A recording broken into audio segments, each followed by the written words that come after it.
Dançando com o Caos é um espaço para conversas que mergulham nas nuances, mistérios e oportunidades que uma travessia pode manifestar nas nossas vidas. Através do encontro de diversos conhecimentos e vivências, buscamos tecer juntos formas sábias e criativas de lidar de maneira saudável com as travessias que fazem parte da jornada que é viver. Eu sou Juliana Bley, psicóloga, mestre em psicologia, e venho tecendo há 2 décadas um trabalho que eu chamo de gestão da travessia, um conjunto de recursos, estratégias capazes de apoiar pessoas na vivência de crises, transições e mudanças, seja na vida pessoal, na carreira, no mundo dos negócios. Dos meus estudos e práticas com esse tema surgiu um livro, Gestão da Travessia, Aprendendo a Viver e a Cuidar de Si no Mundo de Ondas Gigantes, um aprofundamento com um curso online e agora esse podcast, Dançando com o Caos.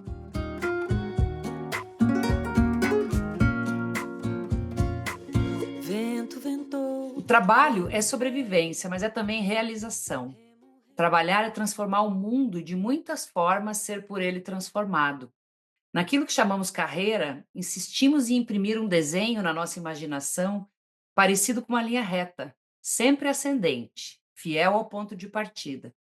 Talvez por isso ainda chamamos transição de carreira as mudanças de rota, mudança de empresa, de áreas, que fazemos cada vez mais em nossas cada vez mais longas jornadas profissionais. É claro que na busca por trabalho, seja uma vaga ou um projeto empreendedor, as oportunidades não são iguais para todo mundo. Assim como não é sempre que nos é possível escolher para onde vamos. Quando a grana aperta, quando a chance dos sonhos ainda não chegou, o jeito é a gente se adaptar e fazer o melhor das oportunidades que se apresentam diante de nós. Mas é verdade que o sistema pisca de vez em quando. Parece que tem horas que os ventos sopram a favor. As condições ficam favoráveis para que o barquinho do nosso fazer no mundo tome seu próprio rumo. Um rumo guiado pela bússola interna que a gente tem, aquela que conecta o ser e o fazer, o trabalho e a missão, o resultado e a sustentabilidade. Sobre essa busca, que às vezes parece utópica, de trabalhar com algo que faça sentido e que gere impacto positivo no mundo, que eu converso hoje com o meu entrevistado, Estevam Sartorelli. Ele que defende a ideia de que afeta a estratégia de negócio e que isso não é um papinho fofo.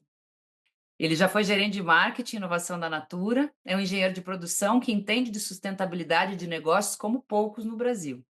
Em 2015, começou a cofundação da Dengo Chocolate, junto com o Guilherme Leal, que já nasceu uma empresa B, ou seja, comprometida com o impacto social e negócios éticos desde o seu DNA.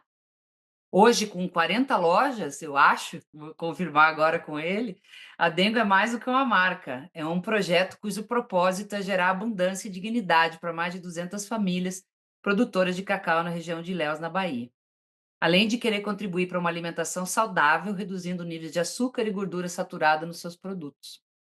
Palestrante, mentor de empreendedores, Estevão é alguém que vem construindo a sua própria travessia rumo a um trabalho que faça sentido, e eu sei que uma coisa que ele não quer é atravessar sozinho até a outra margem, quer levar um monte de gente junto com ele. Que coisa maravilhosa ter você nesse papo, Estevão, seja bem-vindo. Olá, Juliana. Olá a todos que nos assistem ou nos ouvem neste episódio do podcast.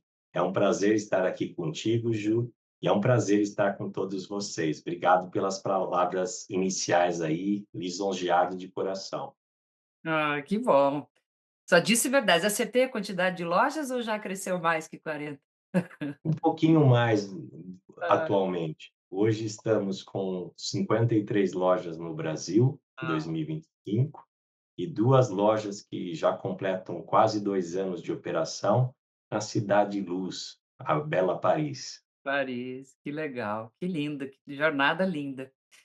E, Estevam, a primeira vez que a gente sentou para tomar um café e falar sobre empresas B, foi logo que eu me tornei uma empresa B, você me disse que tinha vivido algumas travessias na tua carreira também até chegar na Dengo, né? O que te motivou nessas travessias? O que tua alma estava buscando ao se movimentar para outros desafios aí dentro da tua carreira? Ótimo, Ju. A vida, sem dúvida, é uma grande travessia e ela é feita de várias micro-travessias ou microciclos. E acredito eu que uma das qualidades que eu possuo, tenho vários defeitos, mas eu acredito que algo que virtuosamente bem tenho conseguido ministrar nesses meus ciclos é sentir o momento da travessia, quando estou numa margem, na proximidade dela ou no fim de uma jornada. E entre os vários ciclos profissionais que eu tive, em meados de 2014, eu percebia que um ciclo pujante, valoroso, que me encantava e que tem uma eterna gratidão que tive na Natura Cosméticos se encerrava. E aquele momento era muito impregnado por temas como empreender, negócio de impacto, os Objetivos do Desenvolvimento Sustentável da ONU e o crescimento do sistema B e capitalismo consciente no Brasil. O conjunto desses fatores montou ali um palco, uma cena na qual me vi com desejo de encerrar uma jornada, encerrar uma travessia para começar uma outra. Incerto, sempre. Nós ouvimos já aquela máxima, né, que navegar é preciso. É. É preciso, mas é incerto, né, não sabemos bem aonde o nosso barquinho ele vai parar, mas a gente precisa estar com o nosso mastro ao vento e nós temos que estar com o nosso barquinho ao mar. Não tenho dúvida que se nós tivermos um sonho bom e grande, a gente se conecta com pessoas e com processos e com mudanças que fazem sentido e tornam a vida ou os ciclos mais do que prazerosos. Ah, muito legal isso. Quando a gente tem essa humildade, às vezes, né, de reconhecer na carreira, principalmente quando a gente está vivendo carreiras bem-sucedidas, né, em posições que estão crescendo, a gente está gerando resultado, envolvido em projetos. É difícil a gente ter essa sabedoria de respirar e dizer: "Ok, tá tudo fluindo muito bem, porém o meu tempo aqui acabou, o meu ciclo com essa história, né, se fechou, a minha alma tem fome de outras coisas". Não é tão Uhum. simples, né, da gente. Sem dúvida, Ju. E eu acredito que para a gente ter essa sagacidade ou essa sabedoria de entender se nós estamos no início, no meio ou no término de uma travessia ou ciclo, é fundamental a gente desenvolver a habilidade não só de observar, mas a habilidade também de viver o processo, viver a jornada. Sim, Mais vale a jornada do que a chegada. exato, Porque quando a gente chega no término desse ciclo, dessa travessia, só vai restar saudades, mas a gente não vai ter um saudosismo de querer viver do passado. sim. Porque uma das preocupações que eu tenho, e eu sempre acreditei muito que aquela máxima de Fernando Pessoa, né, que a vida é curta para ser pequena, eu Uhum. acredito muito nisso, que a gente precisa tirar, seja de ciclos longos ou curtos, uma vida integral, uma vida inteira, uma vida plena. E isso vai muito além do conceito de felicidade. Sim. Às vezes a gente busca uma felicidade, mas é uma felicidade às vezes efêmera. E acredito que a alegria duradoura, ela vem de fato de a gente conseguir ter esse alinhamento daquilo que faz sentido para o indivíduo, com aquilo que faz sentido para a organização e que misturam até os conceitos de trabalho e prazer numa nova visão. Sim. Nós herdamos pós-fordismo, essa visão da especificidade do trabalho e dos projetos que fazem com que a gente isole aquilo que é lazer ou prazer nos ambientes que estamos em casa ou aos finais de semana. E não é sustentável uma vida assim. Uhum. Então, sem dúvida é privilégio poder achar sentido e significado nesse mundo desengajado que a gente vive, o é. Mas isso é algo que depende só da gente.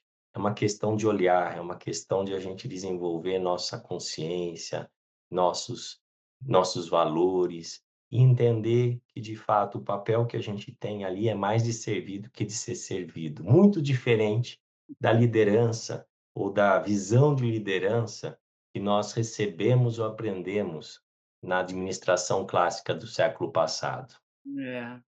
E tem isso, né, tem essa coisa do saudosismo, né, quando você não vive plenamente o teu ciclo, teus projetos, teus processos numa posição de liderança, de gestão, né, de responsabilidade, mas também tem a turma do futurismo, né, que no pior sentido, que é a turma que está vivendo sempre o próximo desafio, né. Então, nem bem solidifica, nem bem sente o gosto, nem bem vivencia, nem bem ancora aquele resultado, aqueles projetos, aqueles processos, aquela equipe, mas já está olhando lá na frente para onde vai, né, que também é um jeito de não viver, né, Estevam, como você trouxe. Também é um jeito de não sentir, de não degustar, de não integrar em si essa jornada, né. E aí difícil poder reconhecer também os ciclos, né, porque a gente está só, olhando para aquilo que é efêmero e mais está mais na superfície talvez, né. E para você Sim, quais são os maiores desafios que a gente enfrenta hoje na busca por um trabalho ou uma posição profissional mais compatível com essa saúde, né, com esse equilíbrio que vai além da felicidade que você falou e com a nossa própria visão de mundo, né, pensando num mundo bom para todo mundo, num mundo mais justo, num mundo que tem ar para respirar, água para beber, comida de qualidade, né.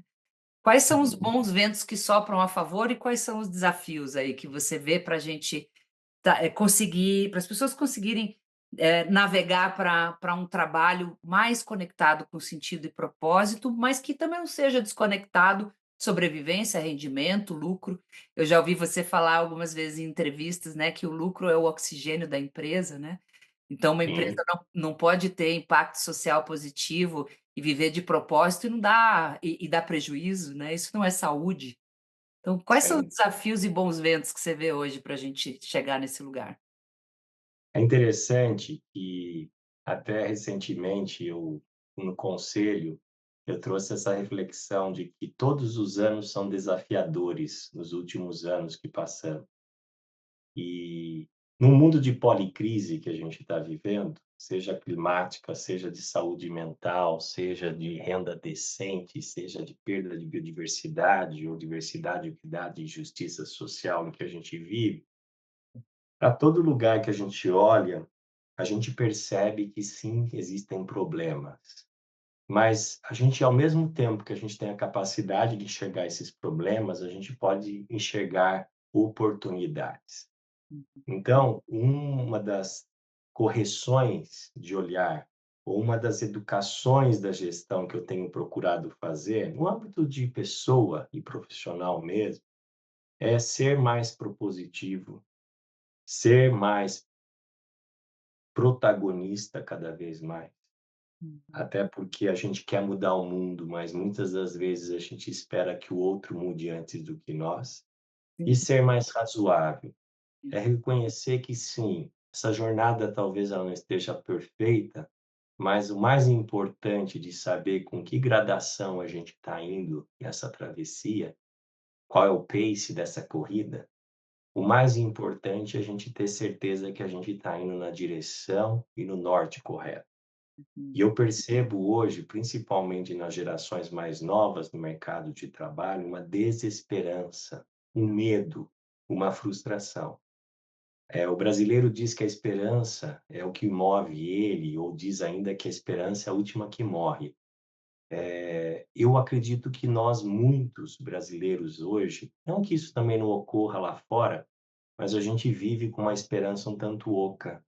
São Uhum. palavras vazias. E quando você pergunta ou desce numa outra camada, por que que você pode acreditar de fato que essa mudança é positiva? E no último ano, eu li um dos livros do mesmo autor do Jeito Harvard de Ser Feliz, que me foge o nome dele aqui, Não sei. e um dos temas que interessante, um livro pouco conhecido dele, ele foi estudar se nós entendemos que a felicidade que traz sucesso, por que tão poucas pessoas têm felicidade? E no âmago da questão, o que ele se deparou é que nós temos perdido gradualmente, Juliana, a capacidade ou a crença de que mudanças positivas são possíveis. Hum, Isto é desesperança. exato. E isso, infelizmente, ocorre que as organizações, como organismos vivos e permeáveis, essa atmosfera um tanto tóxica, ela também pode contaminar colaboradores, pessoas colaboradoras e, por que não, a organização. Vou Uhum. dar um exemplo recente. Nós vivemos no mundo da tecnologia uma onda de layoffs ou de demissões em massa. Certo dia, ainda na Dengo, percebi que um dia ou semana que houve 4 ou 3 desligamentos, uma conversa cruzada entre 2 colaboradores mencionavam: "Vocês viram? A empresa está fazendo um layoff hoje". Então, nós perdemos essa noção de proporcionalidade. Quando você coloca essa questão do caos, nós mesmos, às vezes, somos os catalisadores desse processo. Uhum, Para isso, sermos propositivos, sermos protagonistas e sermos razoáveis, eu acredito que são atributos necessários para o líder e para o gestor atual. uhum, Nós temos que ponderar e, nesse mundo acelerado ao extremo, um dos convites que eu tenho feito a mim, inclusive, é desacelerar. Brinco entre amigos, às vezes, que eu tenho o desejo de criar a primeira desaceleradora de negócios. Ah, Os adorei. negócios estão indo tão rápido que os gestores não estão do tempo de pensar.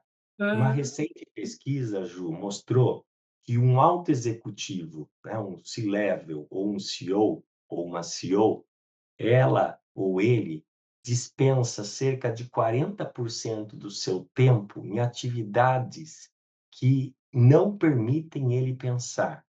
E nós somos pagos para pensar. Uhum, Isto é fruto desse mundo da urgência, mas é um mundo antagônico ao mesmo tempo. Que ao mesmo tempo que nós temos urgência climática, que nós temos uma urgência ligadas às questões de saúde mental, a gente vê negócios num modelo stand-by, de espera, de expectativa, de entendimento do que da cena geopolítica internacional, econômica nacional nos apresentarão. uhum. Então, acredito que o maior desafio nesse atual momento, se eu tivesse que escolher um, é o equilíbrio.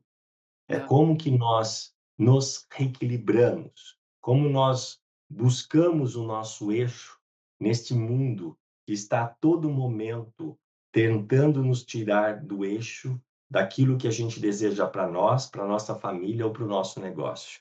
Aham. Sim.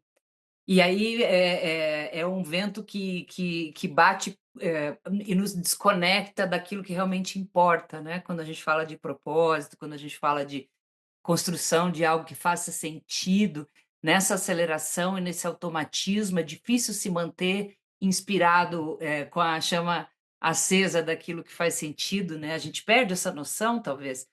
É uma os as empresas estão tão aceleradas, os processos estão tão acelerados, o tempo das coisas está precisando, em alguns casos, ser muito acelerado, em outros está acelerando só porque tudo acelerou, né. Nem precisava ser rápido assim. E aí, como é fácil a gente se perder dessa clareza, né, do que de fato importa, do que de fato é urgência, do que de fato é valor. Tudo vira automatismo, né, nesse movimento. Sim, a gente liga o Importante. piloto automático e muitas das vezes nós começamos nesse processo de coisificação, tornar-nos vítimas de nossas próprias escolhas. Uhum, Escolhas que não foram conscienciosas, não foram, pensadas, não foram conscienciosas. uhum, uhum. Sim, sim. E perdendo esse discernimento, né, do que nutre a vida e do que nutre doença, estresse e ansiedade, né. Essa Sem tua dúvida. palavra é muito poderosa, né, o equilíbrio, muito legal. E quando a gente fala de transições e mudanças de carreira, né, cada vez mais a gente vê pessoas que buscando um trabalho, né, que faça mais sentido, que tenha uma influência no mundo mais positiva, que no a e muito você até citou, né, as gerações mais novas, as pessoas estão não estão querendo ser um hamster na rodinha, né, na engrenagem do mundo, mas que possa gerar resultado econômico também, né, benefícios sociais, ambientais e econômicos ao mesmo tempo. Por outro lado, a gente tem uma onda aí de pouco tempo para cá de retrocesso na agenda ESG, o adoecimento, o sofrimento no trabalho, a infelicidade. Você acha que nesse cenário ainda é possível fazer escolhas de carreira orientadas para o propósito e impacto, com toda essa aceleração e toda essa coemergência de múltiplas crises que a gente está vivendo? De forma bastante direta, Juliana, eu não só acredito que é possível, como nunca antes é necessário. Eu Uhum, acredito que negar as questões climáticas ou de ordem social, psicossocial, não é resolver tais problemas. uhum, E eu acredito que é uma questão de tempo, é um efeito bumerangue, para que com a nossa negação ou a nossa inação na temática, façam com que as catástrofes climáticas ou sociais façam um movimento urgente, e daí é o que eu falo, uhum, como nós nada fazemos, daí nós, nesse mundo antagônico de conveniência e inércia, nós agimos daí no desespero. Daí sim. nós fazemos a medida da ajuda humanitária ao Rio Grande do Sul. Uhum, Daí nós fazemos um mecanismo de defesa para um ciclone extratropical nos Estados Unidos. sim. Daí nós corremos e pagamos 2 ou 3 vezes mais caro ao preço de uma commodity ou de um insumo agrícola, pois fomos impactados substancialmente na quebra da oferta por mudanças climáticas. Então Hum, eu digo que se nós não formos mais sábios, nós vamos cada vez mais começar a pagar essa fatura em cota única e com juros bem abusivos. pois é. Nisso, eu acredito que com esse revés que a gente tem na agenda da sustentabilidade, do ESG, do propósito e de outras implicações relacionadas, eu acredito que mais do que nunca é fundamental que quem acredita nisso, que ele reforce o seu posicionamento e necessidade. Eu acho que é nesses momentos que de fato a gente mostra quem somos, nesse momento que a gente discerne o joio do trigo. É nesse momento que a gente entende quem é purpose driven ou que é só greenwashing ou purpose washing. É Aham. nesses momentos que a gente mostra, de fato, a natureza de pessoas que somos. E desde o princípio, em Dengo ou fora dela, nunca entendi a sustentabilidade como um artifício de comunicação, mas sempre como um driver estratégico de geração de valor para o negócio. Uhum, Não é comum hoje, Juliana, que muito se gastou tais termos sem nós endereçarmos os benefícios esperados por tais. uhum. Mas isso ocorre muitas das vezes porque falou-se muito e fez-se pouco ou nada. É O assim. momento agora é de fazer. O momento agora é de falar depois de feito. E as empresas e negócios que conseguirem atuar nesta abordagem e trazer os seus compromissos sociais e ambientais diretamente ao core do seu negócio, elas, sem dúvida, terão a oportunidade nesse século de durarem. Uhum, As que não o fizerem, elas já não se apercebam, mas elas já demonstram na sua máquina ou no seu modelo organizacional, nuances ou um desgaste de um sinal de falência residual. uhum, Esse século, eu tenho dito, que será o século dos negócios de impacto, seja o impacto social, seja o impacto ambiental, seja o socioambiental. uhum. Toda empresa, ela existe para cuidar dos outros, ela existe para servir. Até recentemente eu vi uma frase de uma senhora que guardei para mim, a pessoa que não existe para servir, não serve para existir. Olha que E lindo. é tão simples, mas é tão profundo, porque isso vale para o indivíduo, vale para a organização. A Uhum, organização, ela não está a serviço só do investidor, está a serviço também do investidor. Precisa servir, sim, investidores, os demais stakeholders, as partes interessadas, sejam os produtores, os fornecedores, os clientes, o governo, por que não? sim. Nós vivemos num mundo de informalidade tamanha no Brasil, que a gente compromete que os poucos pagantes paguem por mais dos que poderiam estar contribuindo para um desenvolvimento mais adequado, seja no sentido econômico, seja no sentido amplo da sustentabilidade do país. Sim. sim. E a gente vê os sintomas dessa não responsabilidade em várias frentes, né. Por exemplo, a gente está, né, agora muito alarmado por todas esses números e levantamentos sobre o nível de adoecimento psíquico da população brasileira no trabalho, mas também fora, né. E aí é muito fácil a gente cair numa leitura de que as pessoas estão ansiosas, de que as pessoas estão sofrendo, uma coisa individualizante, sem enxergar, essa condição como um produto de um jeito de fazer as coisas, né. Então esse jeito de tudo para o acionista tudo, para o colaborador nada, né. E os gerentes Hum, estão meio esticados que nem uns elásticos tentando fazer a coisa ganhar essa sustentabilidade, essa resiliência em tempos de crise, incerteza e transformação que a gente vive, né, e sem equilibrar essa distribuição de energia, recurso e retorno, a gente não tem, concordo, Júlia. meditaçãozinha e terapia em company que resolva esse problema, né. E um dos movimentos recentes que eu acho que adiciona a esse movimento de desesperança, principalmente dos mais jovens, né, e dessa desconexão social que eles lidam, eu acredito que a gente passa por um processo de vilanização das organizações que também não é benéfico. Não, A gente critica a falta de lideranças inspiradoras no âmbito dos negócios, mas sejamos nós, então, tais lideranças inspiradoras. A gente exatamente. se esquiva do nosso papel de responsabilidade.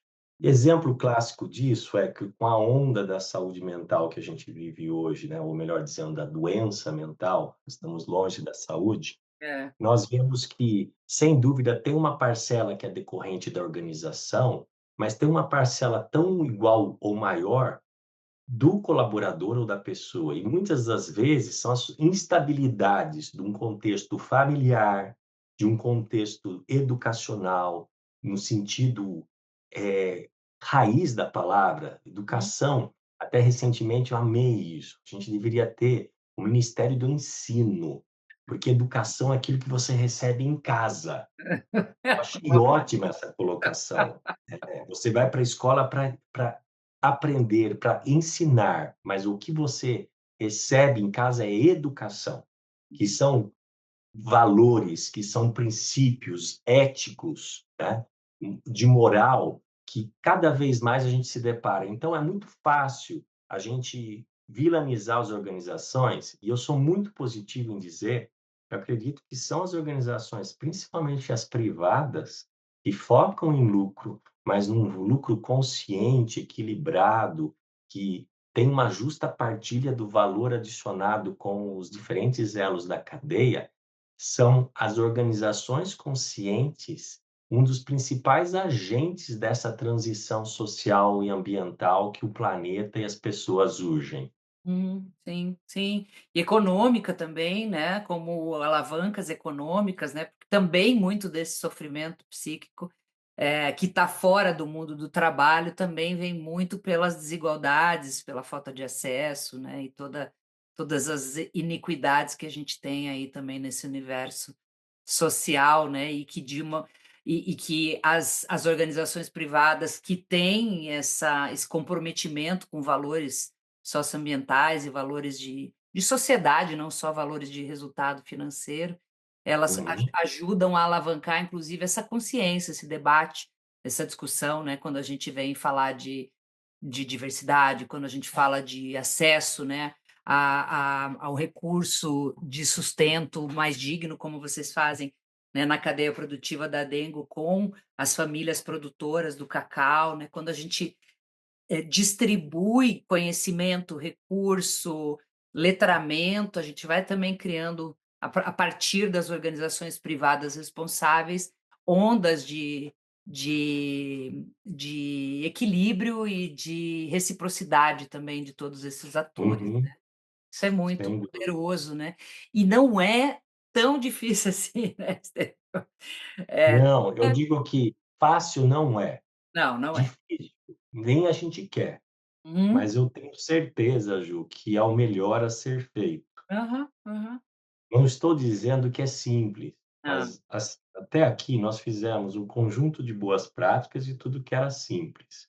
Uhum, Fazer as boas práticas e o simples fez a gente chegar no mundo que estamos. O uhum, que eu tenho provocado líderes e pessoas, e me provoco também, é que agora não é mais sobre o fácil e o difícil.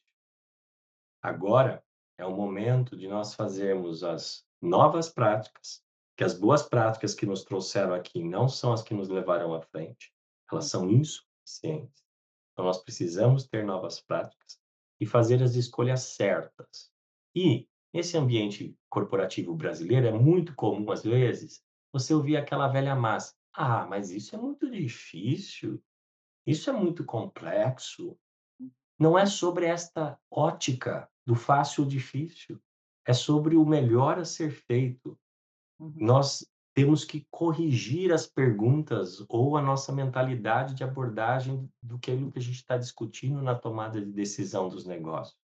uhum, Mas nesse mundo breve, passageiro, rápido, às vezes quando você entende que o melhor projeto requer de você 3 anos de duração, há alguns jovens ou não que pensam: "Meu Deus, ficar 3 anos nessa iniciativa?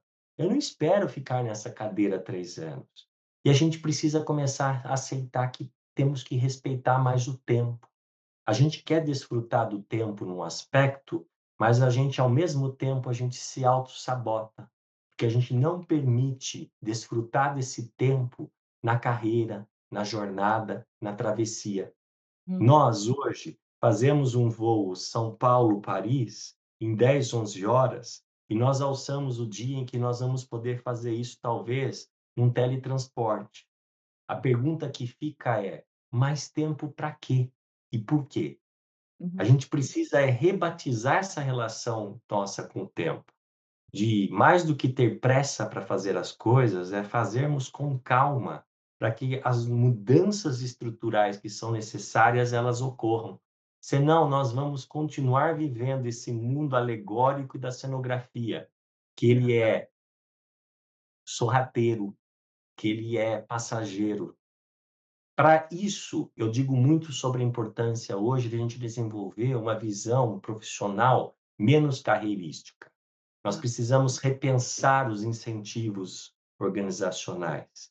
Boa parte dos incentivos são curto-prazistas, são do indivíduo, são focados na meritocracia burra, desculpe a palavra, porque toda razão. constrói valor para o indivíduo, destruindo muitas das vezes valor para a organização ou para a cadeia de valor.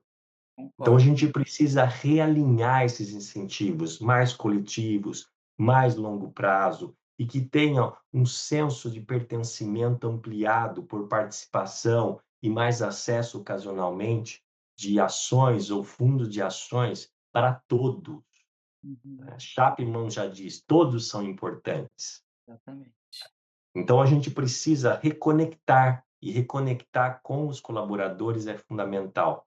A gente hoje, a gente prefere às vezes por uma postura para não sofrer, se ser distante das pessoas, porque a Uhum, maior forma, ou a forma mais fácil de a gente precisar desligá-la ou desconectá-la, ou dar um feedback que não seja fácil, é desconhecê-la, porque a gente não sofre junto. exatamente. Uhum.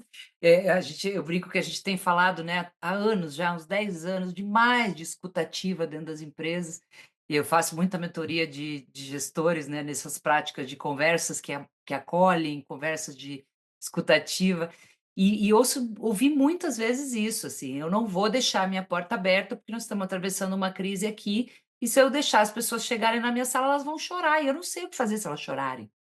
Tipo, Chora gerentão de 5 estrelas. Falo: "É Sem isso". dúvida. A grandeza, a gente até que enxergou humildade e acesso como fragilidades. Uhum, Na verdade, isso são virtudes. Nós exato, precisamos desaprender um pouquinho gestão e reaprender a ser um pouquinho mais ser humano. As exato. empresas humanizadas, elas conseguem construir um equity e uma vantagem competitiva que, sem dúvida, é necessária para os próximos anos que virão. em anos de mitigação à adaptação climática e de mudanças geopolíticas que já estamos começando a viver, será fundamental nós termos times fortes, coesos, alinhados, e isso não ocorre sem conexão genuína, sem conexão social autêntica e verdadeira.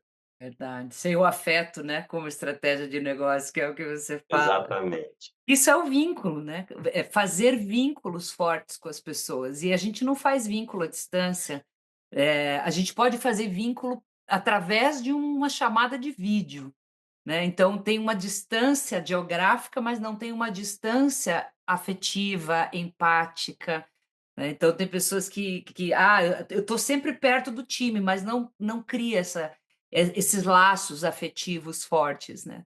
É uma pessoa estranha ali, é uma pessoa, a qual os colaboradores não confiam. Tem outra coisa em gestão de mudanças, né, eu normalmente sugiro assim: "Ah, vamos fazer o projeto e tal, o cronograma".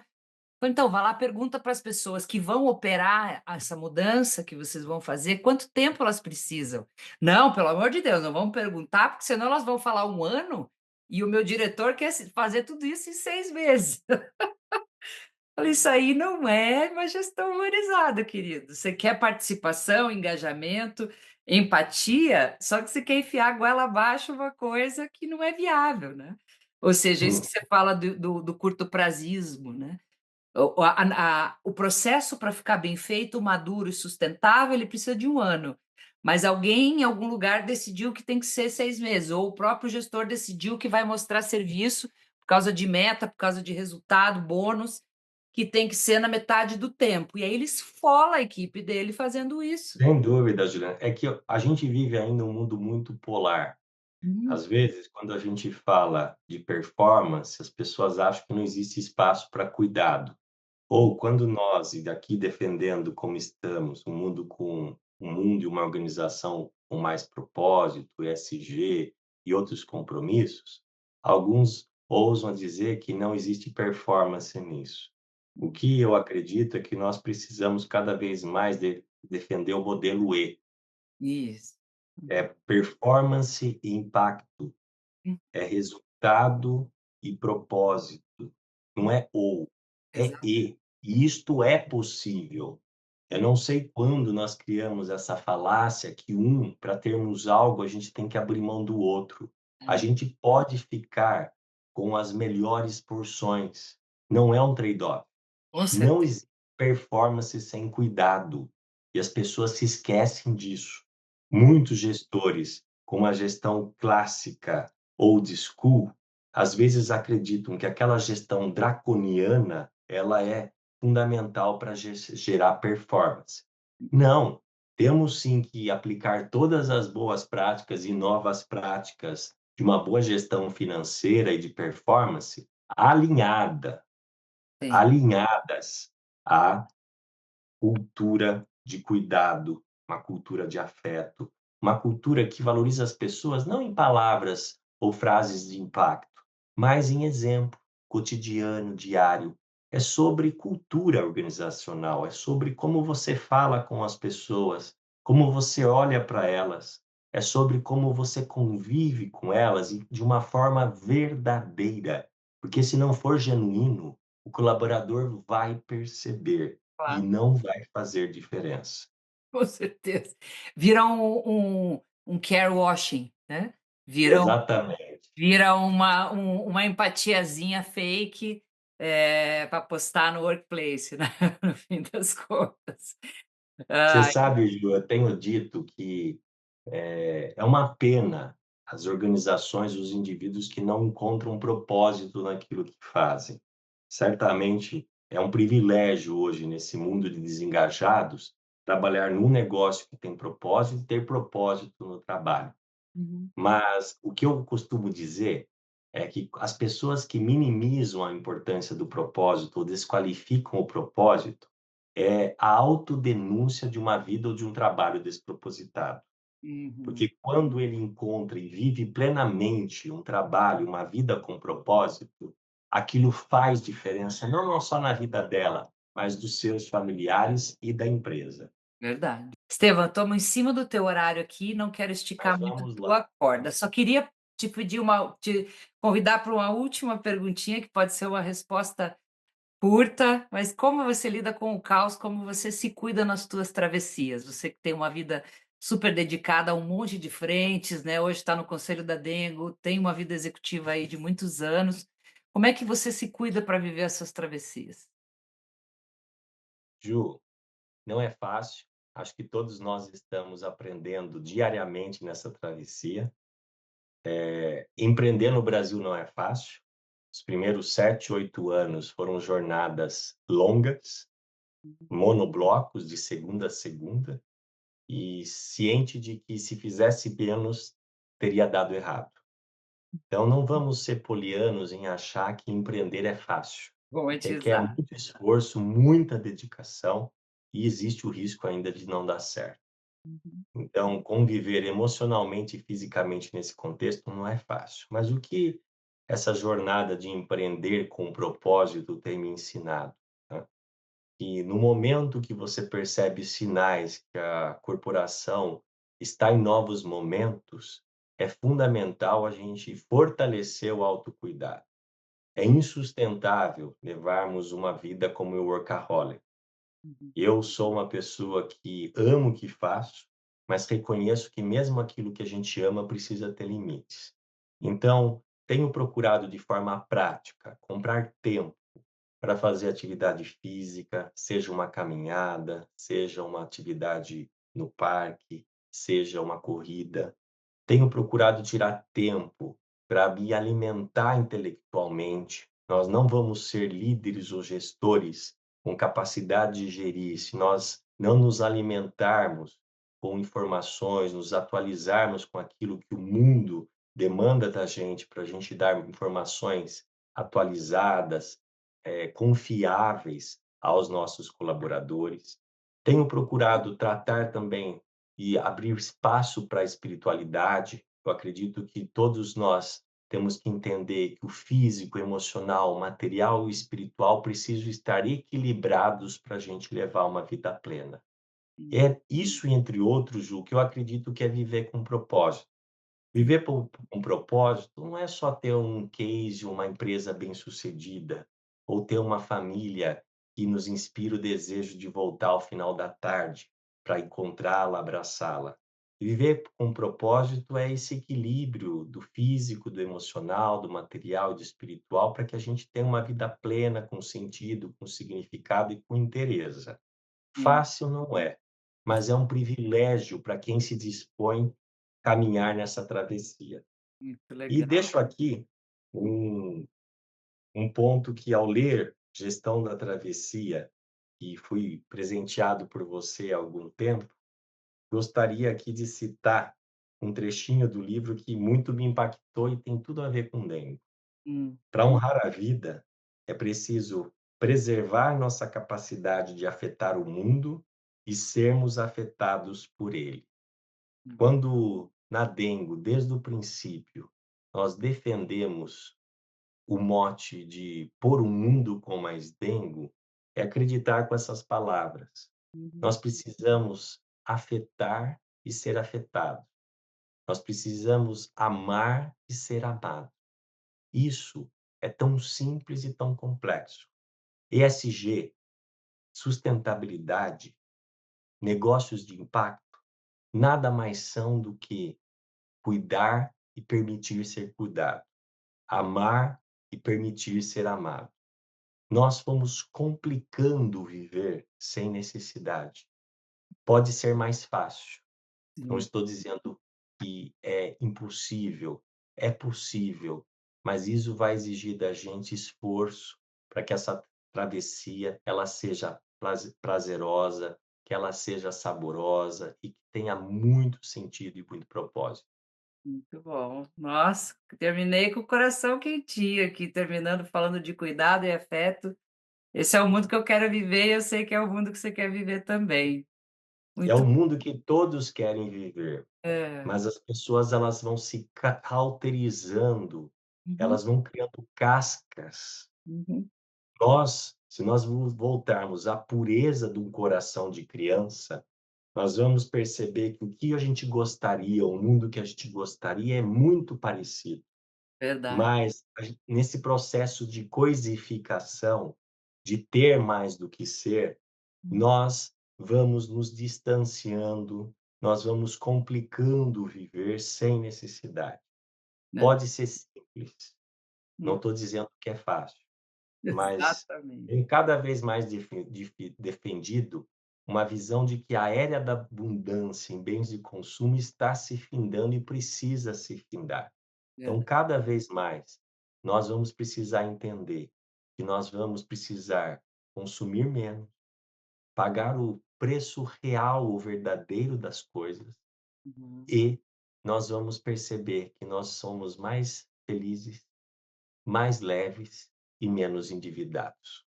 Com Não tenho dúvida que se a gente procurar fazer essa mudança de hábito de consumo, nós estaremos fazendo parte dessa nova geração de negócios mais conscientes que sim, reconhece que crescimento é importante, mas drivado ou dependente de um consumo mais consciente e mais sustentável. Maravilhoso. Nossa, música para os meus ouvidos.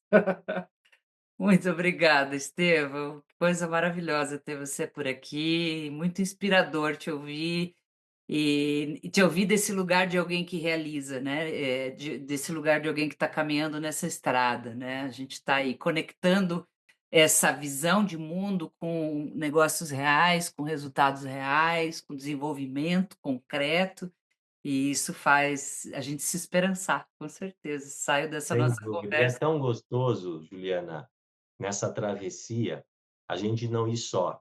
É tão Uhum. gostoso a gente ter mais gente no nosso barquinho, ou nos barquinhos ao lado, para a gente celebrar a vida. Exatamente. Então, viver com propósito é o convite que eu deixo a todos nós aqui. É possível, só depende da gente. Maravilhoso. Muito, muito obrigada, viu. Uma Eu alegria. que agradeço. Descanso de mim, mas tudo bem. O som das Onde as necessidades do mundo encontram os seus talentos, aí está a sua vocação. Dizem que essa frase é de Aristóteles, eu não sei. Eu sei que vocação é um chamado para a ação. E o que não falta nesse mundo em travessia são chamados para agir. As necessidades são muitas e boa parte delas são urgentes. Ninguém diz que é fácil equilibrar a equação entre propósito, sustento, talento, preparo, oportunidade, quando o assunto é carreira profissional e mundo dos negócios.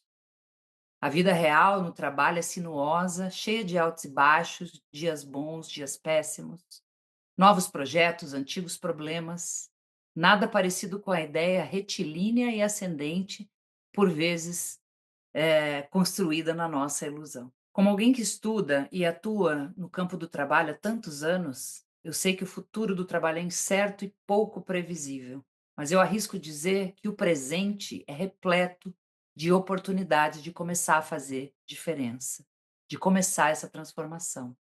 A gente já tem conhecimento aos baldes, metodologias mil, estratégias, frameworks, redes, pessoas preparadas para fazer convergir negócios de sucesso e impacto social positivo.